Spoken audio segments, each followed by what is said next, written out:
Sievietes kontrolētājas sūdzās par saviem vīriešiem, tāpēc, kad viņas ir neapmierinātas ar to, kā viņš rīkojās, kā viņš uzvedās mājās, kā viņš pelna, kā viņš noņem atbildību.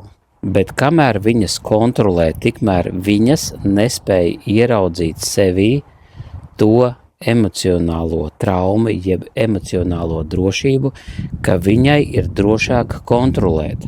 Parasti šī sieviete to ir ieraudzījusi savā mātē, kura ir valdonīga, kontrolējoša, un parasti mātes vīrieši vai nu ir vāji, vai nu ir dzērāji, vai nu vispār nav.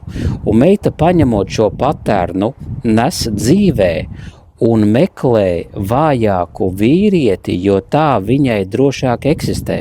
Bet tajā pašā laikā šie emocionālā kaite neļauj šai sievietei atslābt, būt sievišķīgai, būt vājai.